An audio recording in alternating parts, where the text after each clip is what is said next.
വിഷുപക്ഷിയുടെ പാട്ട് കേൾക്കുന്നത് വിഷുവിൻ്റെ വരവറിയിക്കുന്ന ഏറ്റവും പ്രധാനപ്പെട്ട ലക്ഷണങ്ങളിൽ ഒന്നായിട്ടാണ് കേരളീയർ കണക്കാക്കുന്നത്. കണിയൊരുക്കാനും കൈനീട്ടം വാങ്ങാനും പുത്തനുടുപ്പുകൾ അണിയാനുമെല്ലാമുള്ള തയ്യാറെടുപ്പുകൾക്ക് ഈ പക്ഷിപ്പാട്ട് ഒരു നിമിത്തമാകാറുണ്ട്. കൃഷിയുമായി ബന്ധപ്പെട്ട ഒരു സംസ്കാരത്തിൽ കൃഷിയിറക്കാനുള്ള സമയമായെന്ന ഓർമ്മപ്പെടുത്തൽ കൂടിയാണ് ഈ പക്ഷി നൽകുന്നത്. തലമുറകളായി കൈമാറി വന്ന വിശ്വാസങ്ങളിലും നാടൻ പാട്ടുകളിലുമെല്ലാം വിഷുപക്ഷി ഒരു സ്ഥിരം സാന്നിധ്യമാണ്.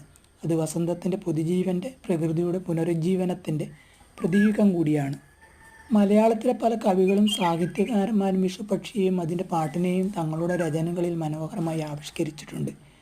ഗൃഹാതുരത്വമുണർത്തുന്ന ബിംബമായും പ്രകൃതിയും മനുഷ്യനും തമ്മിലുള്ള അഭേദ്യമായ ബന്ധത്തിൻ്റെ പ്രതീകമായും കാലത്തിൻ്റെ മാറ്റങ്ങളെ ഓർമ്മിപ്പിക്കുന്ന സൂചകമായുമെല്ലാം വിഷുപക്ഷി സാഹിത്യത്തിൽ നിറഞ്ഞു നിൽക്കുന്നു. ബാല്യകാല സ്മരണകളിലേക്കും ഗ്രാമീണ നന്മകളിലേക്കും വായനക്കാരനെ കൊണ്ടുപോകാൻ ഈ പക്ഷിപ്പാട്ടിൻ്റെ വർണ്ണനകൾക്ക് സാധിച്ചിട്ടുണ്ട്.